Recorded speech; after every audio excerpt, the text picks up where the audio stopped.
الرحیم. السلام علیکم ورحمۃ الله وبرکاتہ. زه امام مرزا زیب الدوال را سره حضرت مولانا شاه فیصل حقانی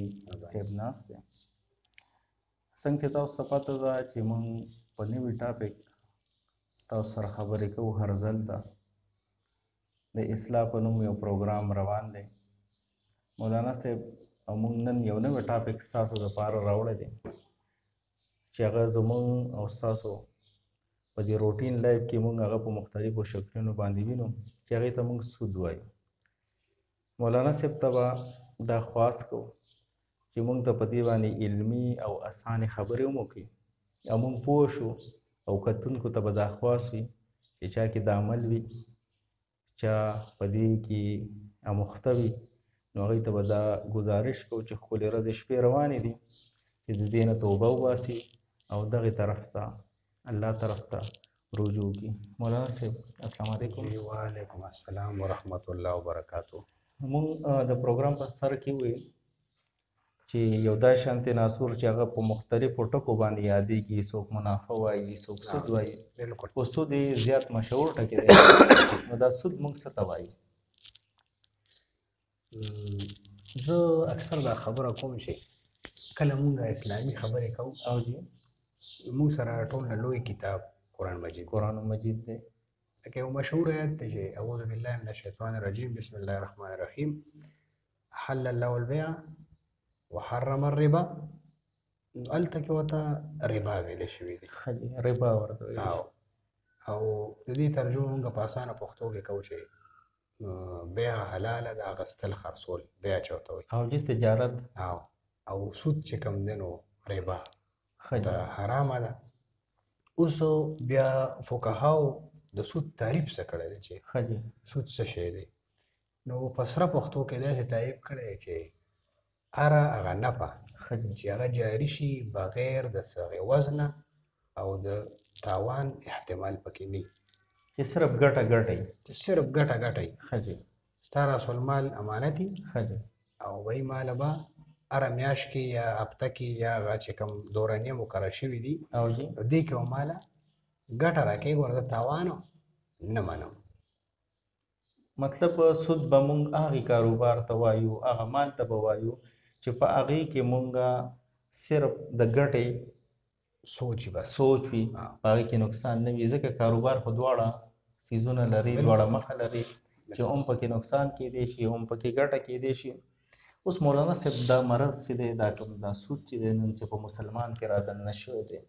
آیا دا مسلمان کې د وخت نه او که نه د دې شروع د بل ځای نه شوی وه یا د یو سازش په تحت باندې چې دی نو رادننه کړی شوی دی دا څیز؟ د پیغمبر علیه الصلاة والسلام مبارک د دور نه 40 سال مخکې لکه چې کوم لیکل لوستل دي نو هغې کې دا خبره شته چې د مدینې یهود چې کوم د مدینې یهود د خیبر یهودیان چې کوم مدینه مې والله والا مسجد ذهن ته راغله، الله دې موږ تاسو ورته بوځي. د خیبر یهود چې کوم نو هغه ډېر مالدار او خصوصا د کجورو کاروبار به هغه ډېر او نن سبا هم دوی وایي چې لکه د کجورې 500 قسمه دي او اکثر خلک دا خبره کوي یا کتابونه لیکي چې بهترینه کجوره کاروباریان هم وایي دا اوس هم د خیبر ده. د خیبر کجوره په ټوله دنیا کې بهترینه کجوره ده. نو هغوی به داسې چل کو چې دا کجوره یو ساعت درکوم یو پیمانه وه او ته به ماله چې کم نه نو 2 ساعت د مدینې راکړې. څه داسې ترتیب به هغوی کو. یو صحابي هم راغی پیغمبر علیه السلام دور کې، غالبا حضرت بلال رضی الله تعالی عنه، ورته ویې چې جي د مدینې منورې 2 ساعت کجوره مې ورکړه او د خیبر مې بیا 1 ساعت واخیست. پیغمبر علیه السلام ورته ویې دا ورته سود وکړو؟ دا دې سود وکړو. وی ښځې وي دا څنګه مې سود وکړي چې هغه ډېره بهترینه کجوره ده د خیبر هغه او د مدینې ده د هغې هم ښه نه ده. ورته یې نه داسې مه کوه، وی ته داسې چل وکړه چې د دغه سړي نه دا کجورې په پیسو واله او دې د تا نه دا 2 ساعت دا په پیسو وایي. لکه مثال په طور باندې دا ته چې کوم ساعت آلی نو دې له ولا 15 روپۍ ورکړه چې بھائی دا 15 روپۍ والا ته ماله دغه 1 ساعت کجورې راکړه. اوس هغه سره 15 روپۍ لړې که نه هغه دې په اخ 15 روپو باندې تا نه 2 ساعت والي. نو دا به د مال په بدله کې مال را نه شي جنس په وته بدل شي یو بدل شي. ښه جي مطلب د دې شروع د خیبر د یهودیانو دې کې یو بل دغه شته چې لکه د بوت مت خو ډېر زوړ مذهب دی که ښه جي ښه او خو د هغوی خو اکثر لکه خانقاګانې او دغه څیزونه ډېر زیات آباد وو که نه د هغوی چې هغه پوجا پاټ هغوی کې ډېر زیات دی. اوس پکې هم ډېر دی او جي د دې سمندرونو په غاړه او دغه شانتې لکه که نه په کلونو کلونو لکه هغوی خپل عبادت کوي. نو یو دغه پکې داسې تاریخ لیکلي چې لکه هغوی دغه کو که نه خو چونکې صحیح کوي خبره دا ده چې نه دې له ډېر زور چې کوم دی نه چا ورکړ هغه د خیبر یهودو ښه جي او چې هغوی سود ته ښه ببوزه وو او دا بلکل په علوي سطح باندې مطلب نور مذهبونو کې هم د دې عنصر موجود شته دا شان دې وخت ښکارېږي لکه دې وخت کې بل لکه مولانا صاحب لکه زموږ چې دین اسلام د دې منع فرمایلی دی اوس بحیثیت مسلمان که موږ وګورو په زموږ په دې سوسایټیز کې بینکس دي یا نور دا شانتې بیمه پالیسیز دي یا خلک دا د څه ورته دا شانتې څه بل څه نومونه ورته خلک وایي چې دغه کېږي انډر پلای شوه یا دا سیسټم یې روانې دي. اوس مولانا صاحب په بینک کې زمونږ او ستاسو وروڼه چې دی نو ډیوټۍ به کوي. اوس دغه ځایونو کې چې کوم خلک ډیوټۍ کوي نو دا خو لکه څنګه ښکارېږي موږ ته اسلام څه وایي د دغې خلکو حوالې سره د اصل کې سود نه دی د سود کاروبارونه دا څیزونه موږ څنګه پیژنو. یو اسانه فارموله هر هغه څیز چې هغه پیمانه کېږي لکه زه تاله یو بالټۍ غنم در کوم چې دې بالټۍ کې به وایي واپس ماله بیا دا غنم راکړې یا اوړه کنډول به ښځو یو بل له ورکوه شي او کنډول اوړه راوړه. اوس دا کنډول که دې زنانه لکه پیمانه کړی دی نو دغه بله زنانه به ولم دا ورکړي. یو خو پیمانه شوه یو تلل شو کیل او مکیل که نه پوه شم خو دا به که چېرې قرض ورکوې که نه نو په دغه پیمانه باندې به یې ورکوې مثلاً به مثلاً او یادان بیا لاس په لاس پکار دی که نه چې لکه که د زرګر دا خبره وکړو که نه چې هغه له مونږ پیسې ورکړو نو هغه وایي کالي قرض اخیستل نه دي پکار مثلاً به مثلاً او یادان بیا دین دا خبره ده لاس په لاس. اوس چونکې دا سود چې راځي که نه نو د دې دپاره اسانه او بهترینه قاعده دا ده چې وګوره یو شی تللی کېږي او یا پیمانه کېږي نو په دې څیز کې به سود راځي. اوس زموږ هغه سوال هم هلته نیمګړی پاتې کېږي چې د بینک هغه خبره پاتې کېږي چې په دغه ځای کې خو مطلب مونږ کېدو په 7.5 په 6.5 په 5 یا 4% باندې مونږ چې دی نو هغه پیسې کېښودې دی شوې دغه ځای کې نو دغه خو سود شو دغه ځای کې. بل دې سره مولانا صاحب چې مونږ وګورو نو الله پاک وایي د موسی علیه السلام په واقعه کې وایي چې فلن اکونه ظهیره للمجرمین زه بچری نشم مجرم د ملګری د مجرمانو. اوس که مونږ سوچ وکړو دغه ځای ته یا تفسیر لیکونکي دغه هم وایي چې په دې کې قلم خوځونکي هم چې دی نو هغه جرمدار نو دغه طرف ته چې مونږ راشو نو لکه دا به څنګه وي چې په دې هغه که به بینک کې وي که بهر وي هغې سره خو لکه بینک مونږ ټارګېټ کوو نه چې لکه ملګري بعضې وایي چې یاره دی خو مونږ ته چې کوم دی کار وایي که نه خبره پازیټیو سایډ کې په سود باندې کوو که هغه هر یو داسې څیز دی چې هغې کې استحصال راځي د کمزوري سړي او دویمه خبره پکې دا ومي دا پکې هم لازمي ده چې د ملک سرمایه څه کسانو ته جمع کېږي نو د هغې تاوان به بیا دا شي چې سرمایه مثال په طور 2-3 کسو ته پاکستان کې جمع شوه ټول ډبې هغوی ته ووتې دې خوا غریب به روزانه غریبېږي او مالدار به روزانه مالدارېږي. بالکل دا د سود دا دوه غټ پوینټونه دي استحصال او سرمایه یو ځای کې راجمع کېدل او اسلام دا دواړه څیزونه دا دواړه نه غواړي استحصال هم نه غواړي او بل چې دی نو بل ډسټریبیوشن اف ویلث غواړي په سوسایټي کې چې مال د تقسیم چې د خلکو هغه د زکات په شکل د عشر په شکل باندې د خیرات او د صدقاتو په شکل باندې لکه د زکات او د عشر د ورکولو والا دی ډېر اوس دې کې مولانا صاحب یو مسله دا کېدی شي چې یو کس ولګي او هغه لکه زه ولګم زه تاسو له چې دی نو 1,00,000 روپۍ درکړم او تاسو ما ته وایي چې زه به 6 میاشتې پس درکوم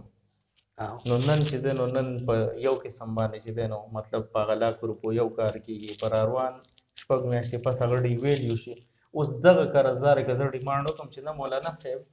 ما له به لس د پاسه لاک روپۍ راکړي نو دا به څنګه وي؟ قرض نه دی، قرض تا یو سړي له قرض پیسې ورکړي نسیه ورته لکه ویلی شي که نه چې تا وله قرض 1,00,000 روپۍ ورکړي او ما له به چې کوم دی نو شپږ میاشتې پس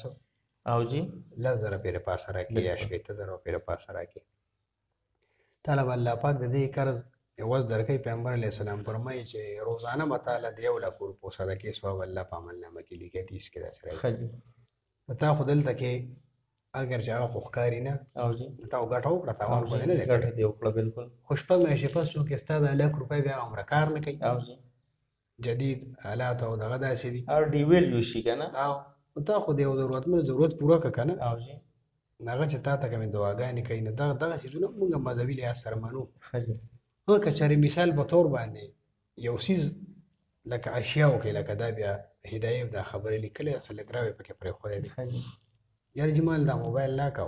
که په نغدو یا موټرسایکل لاکه که په نغدو یې راکې په دوره او په قرضو په دوره نو کیستونه کېشه که نه لکه او جی تا ته اسانه شوه صحیح چې تا ته اسانه شوه. ګوره په دغه 15,000 چې ته کله سیوایي ورکې هغې کې ستا استحصال راځي ښه جي په دې کې نه راځي ښه جي په دې کې تا ته اسانه شوه صحیح او په هغې کې چې کمدنو سرمایه یو کس ته جمع کېږي په دې کې سرمایه چکر خوري په دې کس دا کاروبار دی اگر چې لکه بعضې یو نظریه پکې داسې شته لکه چې هغوی وایي چې کس صحیح نه دی خو زمونږ ټول علما په دې متفق دي چې کست صحیح دی. او مفتی سبحان الله صاحب دی او د دې مختلفو علماو په دې باندې مفتیانو چې دی نو فتوا شته چې تعین چې دی نو لازم دی په دې قرض کې او په دې کیستونو په دغه کې. اوس مولانا صاحب لکه څنګه چې اسلام هم چې دی نو بس چې څوک سود کوي نو الله پاک وایي فأذنوا بحرب من الله ورسوله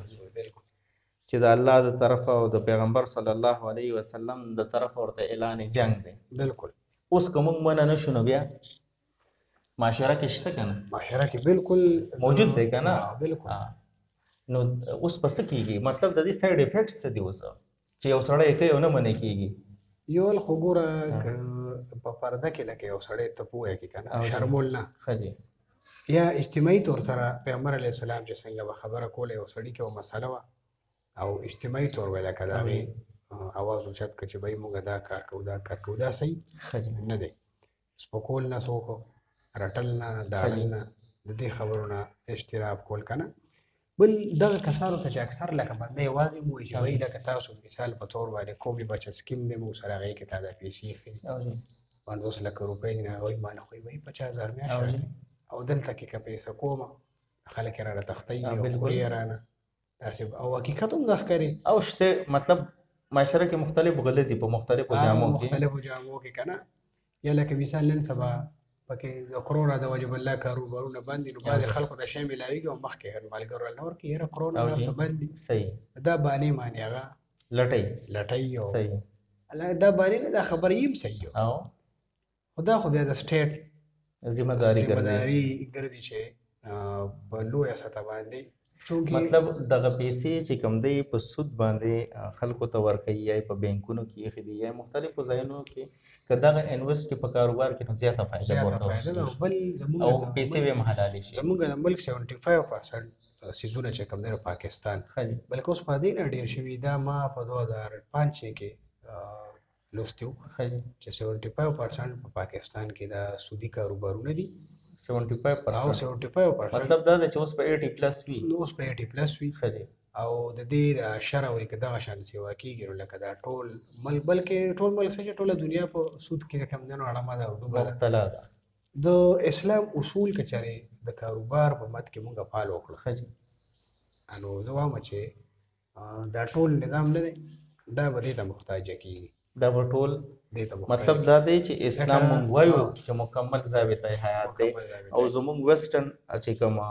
مطلب د فاینانس یا اکاونټس یا دې سره چې بانکینګ سره تعلق ساتي هغه خلک وایي چې بغیر د سود چې دی دا سیستم نشي چلېدی. خو موږ د دې خبرې دعوه لرو چې اسلام چې دی نو اسلامي بینکاري شته او د هغې یو جلک موږ د میزان یا د دې په شکل کې کتېدی شو که نه. بیا خبره به وي لکه که نه بادات خود ما دې کې لکه تپوس کړی چې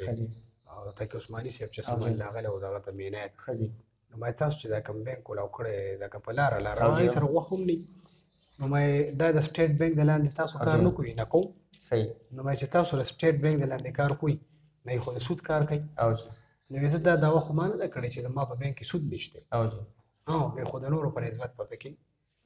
کمي حتی الوسه کوشش کېدی شي مولانا صاحب یو کس موږ ته پته ولګېده قانون دا دی که نه چې لکه ته په پاکستان کې بینک کولاوې نو لکه دلته سټیټ بینک د لاندې به کولیږي تا ته بیا لکه که خبره راځي که یو سړی سود نوم کوي نو په هغه باندې به د سود هوا لګي. پیغمبر علیه السلام حدیث دی صحیح ده. اوس مولانا صاحب یو کس دی لکه د سود دعوا نه خو موږ بچ کېدی نه شو ځکه زموږ ضروریات دي. تاسو هم نوکر پیشه یې زه هم نوکر پیشه یم کاروبار دی ټرانزیکشنز دي صحیح ده بهر نه پیسې خلک رالیږي. اوس مولانا صاحب دا راته وایي چې کوم خلک جارن بارن سود کوي د دغې د دې هوا لګېدو نه علاوه کوي سود منع کېږي هم نه بایکاټ ورسره په اسلام کې جوړېږي که نه بایکاټ ورسره د هغې خروس کو به څنګه وي د ګوره حتی الوسه دا کوشش پکار دی چې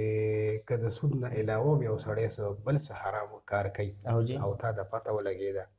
چې یاره د دې سړي دا خوراک یا دا بودوباش د حرام دی انو په یو بهترینې طریقې سره نمبر 1 خو ته د هغه خوراک مه کړو. لکه مونږ تاسو ګورو یو سړی په بینک کې نوکر دی ټول مفتیان وایي چې دا نوکري صحیح نه ده او هغې دا روژهواتي پروګرام وکړو د ټول نه لومړی وله زه روان یم بلکل وله روان یم تاسو ته هم هم راشي ځو بلکل ورسره ځو که نه نو د دغې څیز نه به ته بینک کې نوکري ستا بل څه ذریعه مدن شته زه به درشم ګینې څه پاسو تره خبره رورې زه د خپل روژه کم از کم په دغه مونږ ته نه ده حرامه چې مونږ ته حرامه ده هغه ته حرامه ده ځکه چې یو سړي سره ډېرې حرامې پیسې دی به ورسره څه کوي دا به دی صدقه کړي دا صدقه خو به دی چاله ورکوي که بلکل به ورکوي دا خو بهتره دا ده چې دې سړي دا مال ونه خوړی شي ځکه دا سود دی دا حرام دی. د دې مثال ومه که دغه پښتانه وایي هندو ستړه خدای ناراض مطلب د ده دغه صدقه د ورکړه پیسې وکړې خو بس دغه صرف ولګولې مطلب د دې ریټرن نشته. لکه د قربانۍ متعلق فقها لیکي چې یو سودخور سړی تا ځان سره په قربانۍ کې شامل کړو د دې ټولو قرباني ونه شوه ځکه چې اوس پته نه لګي چې د پیسې به د غوا کې دي خپه کې دي د سر کې دي کم ځای کې دي نو د هغه حساب دی چې یو بالټه اوبه پرتې دي یو قطره پکې متیازې واچو پلیتې شوې دا ټولې پلیتې شوې د هغه ټوله قرباني خلکو له پلیته کړه ټوله قرباني خلک نو ده له پکار دی چې دې ځان له ګډ مډ واخلي. مولانا صاحب په تلو کې اسلام څه سزا به هم د دوی لپاره یې نو لکه دا یو ملګري تپوس وکړ چې په دې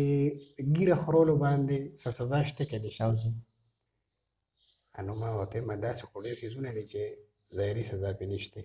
د دې متعلق حدیث کې وایي چې کوم راغلی دی د سود 1 روپۍ چې یو سړي وخوړه 1 روپۍ نو وایي داسې شوه چې خانه کعبه کې مسجد حرم کې د خانه کعبې په خوا کې د خپلې مور سره اویا پیرې زنا وکړه یا تاسو دا وختي کوم آیات مبارکه ووایي چې د الله د طرف نه د دپاره اعلان جنګ دی دا غټې غټې سزاګانې د دپاره دي د سره بایکاټ کول فقها بیا دا لیکي چې یاره د ده مال او دې څیزونو نه ځان د سړی بچ کړي نو اسلامي نظام خو چونکې دی نه جمهوري نظام دی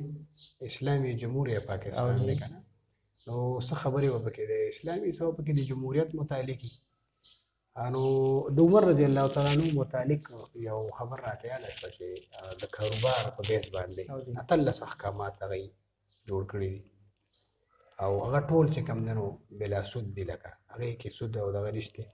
د پیغمبر علیه السلام یو حدیث هغوی دغه ځای نقل کړی دی په خپلو ملفوظاتو دغه کې چې په یو څیز کې به 2 ګټې نه کوي په یو څیز کې به 2 ګټې نه کوي. مونږ چې واړو که تاسو خیال کړو تاسو دوکاندار له چلای وړي بلکل کاکا دا چلای واخله او مور مې وایي چې مونږ له دال لا بلکل اوس د دې جوار به وړل چلای به وړي د دې جوارو بیسک قیمت 1600 روپۍ باندې اوس دا 4 کیلو جوار دي نو 50 کیلو دی مانه په 1600 روپۍ اخلي، نو 4 کیلو چې دی مانه په 100 باندې اخلي، نه هغه حساب به دی راوباسي. صحیح. هغه به داسې چل وکړو دغه دوکاندار چې ماله به په 1600 باندې مال نه اخیستو او 4 کیلو ونه هغه مانه په 1200 اخیست، نو مانه به جوارو کې پیسې وګټلې. دا لغه دڼه راوړی په 200 روپۍ په ما باندې په 200 حساب باندې خرڅ. مطلب په دوه سیزونو کې په یو وخت کې په یو سودا کې په دوه دغه کې به ګټه دوه طرفونه د موبایل والا ته چې ته وګورې کنه ته کارډ اخلي هغې کې به تا نه ګټه کوي، ته کال میلاوي نه هغې کې به درنه ګټه کوي، چې کله ستا کال میلاو شي هغې کې به درنه ګټه بالکل کوي. نو ویداوټ ټیکسونه دي. نو پیغمبر علیه السلام وایي چې په یو څیز کې به دوه ګټې نه کوي، د یوې دوه ویلي راشه درې او څلورې خو نه دي ویلي. نو د دنیا نظام چې کوم دی نو ټول او د دې نقصان به شي د دې سودي کاروبارونو. دا خو دغه وعیدونه شو چې اعلان جنگ دی یا لکه دور ګناه دی نور بله داسې خبرې شته. د دې معیشت ته تاوان څومره دی؟ اکه خبره ده چې سرمایه به ټوله ورشي یو تن ته ورشي، یو تن ته یو ځای ته یو ګروپ ته ورشي، یو ګروپ ته ورشي نو ټول خلک په محتاج شي، دغه محتاج شي. ډېره مننه مولانا صاحب د درنو خبرو نه. پس موږ په ننني پروګرام کې په دې نتیجه باندې رسو چې موږ سود وپېژندېده چې سود به موږ هغه کاروبار ته وایو، هغه مال ته به وایو چې په هغې کې موږ صرف ګټه کوو او نقصان موږ نه منو په راس المال کې. بل طرف ته قرآن مجید آیات ستاسو د وړاندې موږ تلاوت کړه چې د الله د طرفه او د پیغمبر علیه السلام د طرفه د سودي د سړي دپاره چې دی نو اعلان جنګ دی. بل وړه سزا چې ده نو هغه موږ سره مولانا صاحب وایي چې حدیث پاک کې راځي چې 1 روپۍ یو سړي د سود وخوړه نو خپلې مور سره په بیت الله کې 80 پیرې د زنا چې دی نو ورسره وکړي دوره چې دی نو د هغې ګناه دی. بل موږ په دې نتیجه باندې رسو که دا سود همدغه شانتې چې څنګه په معاشره کې روان دی د ځي په مخ کې باندې نو موږ ته به فایده نه کوي بلکې نقصان به کوي. موږ به رز د رزه چې دی نو غریبۍ طرف ته ځو، معاشي پریشانۍ طرف ته به ځو. په اخري کې زما ټولو هغه رونو خویندو ته چې کوم په دې مرض کې په دې ناسور کې په دې کې مبتلا دي توبه وباسئ. که چا لم څه ورکړي په دې نیت باندې په دې اراده باندې هغې سره ورشي، هغې ته چې ورسره کښېنئ خبره ورسره وکړئ، خپل راس المال دې نه واپس والئ، ویې بخئ د الله د رضا دپاره، بلکې هغه که وس هم کېږي هغه پیسې ورته هم پرېږدئ. امید لرم چې انشاءالله ستاسو ژوند به د دې نه بغیر هم ډېر ښه تېر شي. او که تاسو د دې نه توبه ونه باسله او په دې کې ځان اموخته در مرګه پورې وساته نو زه ډېر افسوس سره دا خبره کوم چې نه به هم دنیا ښایسته شي او آخرت بیا تاوان دی او هغه نه ختمېدونکی جنګ دی. الله دې ماله او تاسو ټولو له په دې باندې د عمل کولو توفیق راکړي. ډېره مننه. السلام علیکم ورحمة الله وبرکاته.